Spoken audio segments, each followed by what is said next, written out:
Hey everybody, how's it going? This is NYHealthAct back again with another video. It's been so long since I picked up a camera and came on air, the social media air. Um, I feel like an older person saying that, but okay, we're just gonna let that go. So, for those who still don't know, the New York Health Act is a state-level single-payer bill which should insure each and every resident New Yorker for every medically necessary procedure, be it primary, vision, mental, dental, long-term, you name it. It felt so good saying that. It's been quite a long time, I feel. And I want to make a different kind of video this time, a video about me. I wanted to do this for quite some time, and the reason being is that for anybody who has ever believed in me or not believed in me, for anybody who has ever loved me or not loved me, for anybody who has ever held a positive or a negative opinion about me, I do want to let you all know who it is that you liked or disliked or believed or not believed in. I think there is some need to make sure that at least you know who it was. Anywho, so yeah, I want to just first clear up as to why I was not making videos for quite some time. I think for the first time in my life, time management got the best of me post my father's passing in 2021, and this is a complete excuse, but excuse me. But yeah, post my father's passing, family members have been busy just making sure that the financial / logistical work that was remaining is continued. When somebody leaves this earth, there is always this process of making sure that the assets or whatever work that they have left behind is now inherited by their legal heirs. So that's been quite a process. Just continuing my father's great work. There are some really large shoes to fill.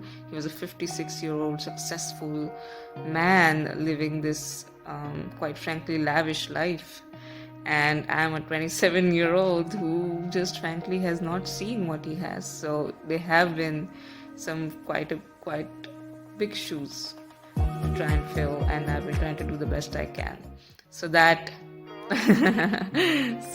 has been going on. But I also want to touch a little bit about me. I don't want to take too much time, but I think there is some level of transparency that is needed here. So I'm Anuradha Naik. I'm the eldest daughter of two gynecologists who started a hospital in a rural area of a city in India. I come from the city of Ahmedabad, but I've lived in a rural township called Bhopal for 20 plus years of my life. After my father opened the first multi-speciality hospital in Bhopal, Bhopal has seen its prosperity and its opportunities grow. We have enjoyed a lot of success thanks to the amazing people like my father who opened the hospitals and schools needed for the same. So it's been great to watch that, and I left for the US in 2021 to pursue my master's. A lot of people use that as a pseudonym for immigration. And I'm just gonna keep it 100% here. So yeah, that's pretty much me.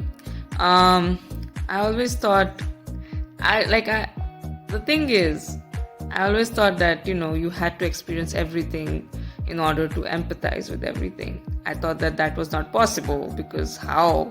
But then life was like, hold my beer. And then it made sure that I came to the US. When I was giving my interview for my student visa in the US, I promised myself before I walked to the interviewer that I would do as much for the US as I would for my own country. And little did I know, this was the first time I would get some freedom out of living a joint family life. I have a family of 10 people. Now my father is not here, so we are 9. And in a joint family, you kind of have to go with the flow, not really. It's always a group decision. It's always a group discussion and a group decision. So, individual voices aren't really given that much priority. Let's just make that clear. So this was the first time that I would be my own person, do whatever I feel like, and make my own life. So I started from scratch. So basically, when I was born, I wasn't born in a extremely rich family. I mean, not all rich family. Then I saw my father gain a lot of financial success, and then I started my life again from scratch in 2017 when I came to the US. So I've seen the ups and downs, financial ups and downs quite a bit. I've seen the social ups and downs. My mother made sure that my mother made sure that she married a man that would give her the social status needed in India, that would make me an equivalent of a white woman in the US. So that was quite some privilege, and I found that out very quickly when I came to the US in 2017. I saw the difference in treatment because now in the US I was a brown immigrant woman who was starting her life from scratch. That was fun. My father always wanted me to stand on my own 2 feet because I was a loudmouth who didn't give a damn about anybody's opinion. So he was like, you know what, if you have that much attitude, let's see what you can do. Like, that's how he pushed me. And he made sure that he basically, in a tough way, he did want me to see my own worth, and he wanted me to see what I could do.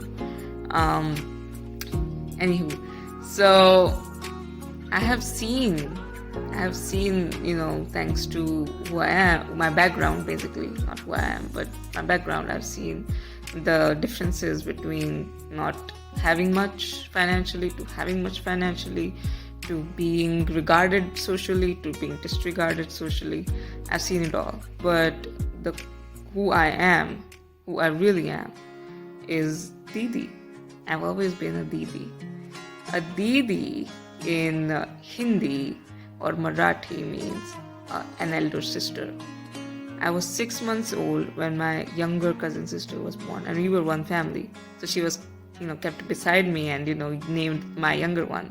So it wasn't even, I didn't even get to enjoy 6 months of being a baby, the baby of the family, because my cousin sister came, then my cousin brother came, then my baby brother came, and then one more cousin baby brother who lives in Texas also came in 2005. So I'm the eldest of 5. And that is who I've always been. I've always been responsible. I've always been the eldest. I've always been held responsible. That much I know. A lot of people made sure, they had a lot to say about me. I mean, I've heard it all, I promise you. Every single comment that you can think of, I've heard them all about me. But but they always somehow they saw something in me that, made them trust me with their children. Yeah, so that's me. I've always cared about the future of our children. That's who I am. All of this difference of treatment and the backgrounds and how you're supposed to look I'm never doing a shit. I'm sorry. I'm never, okay? I'm so sorry if people wanted me to care about, how I looked, or, how much I earn, or, what my educational status is, or whatever. I never cared. I've never given a damn. But when I was in the US, I moved 7 times in 5 years, I believe. And 2 times it was I changed countries. So that was fun. That was real fun. But yeah, that taught me so much. Even today, I have this vein inside of me which is what if I have to move tomorrow? What do I do? I'm that person. I'm that gift of nature who has listed all her items on an Excel sheet. I freak out if I have, more than 2 pairs of shoes. Yeah, some people like to call me a minimalist. I am a person who maximizes my time because I'm 27 years old now. And in the next 27 years old, I'll be 54. So whatever I need to do, I need to do it hell now. Like, sorry. I don't like to swear, but whatever. Like, I have to do it now. So, I've just, grown into this person who is just like about conserving her time and energy and her bandwidth really to get the most done. And all I really have, like, honestly, no matter what changes, all I really care about in the end is what happens to our future generations. That's it. I have zero bandwidth, energy, or damns to give about anything else. Like, that is it. Like, that is what I care the most about. I think I can care about other things if I'm told to over and over again. But this is what I naturally care about. After my brother was born, and I basically went on a pilgrimage to get him, and God just trusted me with his own baby, everything changed in my life. And now all I care about is what happens to his future, what happens to every young person's future. That is who I am. And if you are younger than me, if you're younger than 27, like if you're born after, let's say, 1995, pretty much, if you're a millennium baby born after 2000, obviously you know who I am.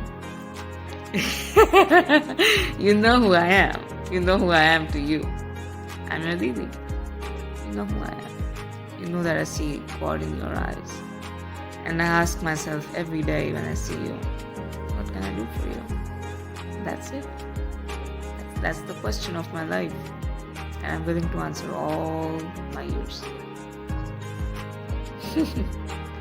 Yeah. So I hope that that this kind of gives you at least a picture of who it was that did all this. Bye.